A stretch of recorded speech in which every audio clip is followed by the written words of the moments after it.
सम्पूर्णमा हार्दिक नमस्कार। अहिले नेपालमा यो देशमा एउटा शैक्षिक आन्दोलनको वातावरण सुरु भएको छ। शैक्षिक हडताल जुन सम्पूर्ण सामुदायिक विद्यालयका शिक्षकहरूले सम्पूर्ण आफ्ना काम कार्यहरू बन्द गरेर माइतीघर मण्डलामा केन्द्रित भएर शिक्षा ऐनको नयाँ शिक्षा ऐनको जारी गर्नका लागि सरकारसँग माग गरिरहेका छन्। यसमा ऐक्यबद्धता जनाइदिन हुन सम्पूर्ण अभिभावकज्यूहरू, विद्यालय व्यवस्थापन समिति लगायत विभिन्न सङ्घ संस्थालाई हार्दिक अनुरोध गर्दै म पनि यो आन्दोलनको एउटा सहभागिताको एउटा योद्धा भएको हुनाले मैले एउटा गीत लेखेर ल्याएको छु। यो हजुरहरूलाई सुनाउँछु, कस्तो लाग्छ त्यसको प्रतिक्रिया पनि दिइदिन हुन म हार्दिक अनुरोध गर्दै सुरु गर्न चाहन्छु। हे नेपाल शिक्षक महासंघले उठाएका कुरा यो नेपाल सरकारले गर्नुपर्छ पूरा।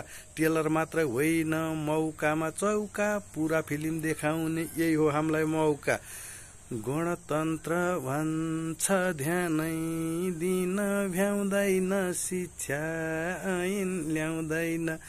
गणतन्त्र भन्छ ध्यानै दिन भ्याउँदैन, शिक्षा ऐन ल्याउँदैन।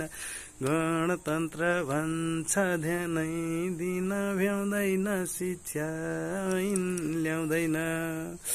हे 28 को शिक्षा ऐन, पञ्चायतको शासन, शिक्षकलाई सुनाउँछन् लोकतन्त्रको भाषण। लाजा पनि छैन, सरकार शर्म पनि छैन, कहिले आउँछ यो देशमा शिक्षा मन्त्री ऐन। ये शिक्षकका शराब तिमलाई पक्कै लाउनी छ, बल्ल चेत आउनी छ। शिक्षकका शराब पक्कै तिमलाई लाउने छ, बल्ल चेत आउनी छ। शिक्षकका शराब पक्कै तिमलाई लाउने छ, बल्ल चेत आउनी छ। हे कान पनि छ सरकारको नसुने झैं गर्छ, आँखा पनि सरकार छ सरकारको नदेखे झैं गर्छ। विद्यालय कर्मचारी शिक्षकको मर्का, धेरै आँसु बगिसके सरकारले गर्दा। ये आँसु बगाई बगाई बोल्छम हामी, बोल्न त पोल्छ सरकार पोल्न त। आँसु बगाई बगाई बोल्छम हामी, बोल्न त पोल्छ सरकार पोल्न त। आँसु बगाई बगाई बोल्छम हामी, बोल्न त पोल्छ सरकार पोल्न त। हे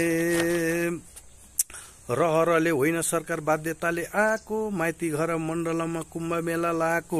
शिक्षक अनि कर्मचारी आउन थाले जागी, शिक्षा ऐन जारी गरी गुणस्तरका लागि। हे अझै पनि सरकार किन मनमा लिँदैन, पापले बाटो दिँदैन। अझै पनि सरकार किन मनमा लिँदैन, पापले बाटो दिँदैन। अझै पनि सरकार किन मनमा लिँदैन, पापले बाटो दिँदैन। ये हरि भगवान देशैभरि सरकारको विरोध मात्रै भाथ, जनतामा वितृष्णाले सीमा नाग्दै गाछ। शिक्षकहरू उर्लिएर बढारेर लान्छ, उत्तानो टाङ परेपछि पनि बल्ल खान्छ। ये न आफू बन्नी भो न अर्कालाई गन्नी भो, ढेडु बाँदर बन्नी भो। न आफू बन्नी भो न अर्कालाई गन्नी भो, ढेडु बाँदर बन्नी भो। न आफू बन्नी भो न अर्कालाई गन्नी भो, ढेडु बाँदर बन्नी भो। विगतका सम्झौतालाई कार्यान्वयन गर, होइन भने डाडु मानक डुबाएर मर। नालायक सरकारले वार्ता मात्रै गर्छ, माग पूरा गर्नु पर्दा किन पछि सर्छ। ये पूरा गर्देऊ माग गुरु पनि रमाउनी, यही हो धर्म कमाउनी। पूरा गर्देऊ माग गुरु पनि रमाउनी, यही हो धर्म कमाउनी। पूरा गर्देऊ माग गुरु पनि रमाउनी, यही हो धर्म कमाउनी। पूरा गर्देऊ माग गुरु पनि रमाउनी, यही हो धर्म कमाउनी। हरि जय होस्।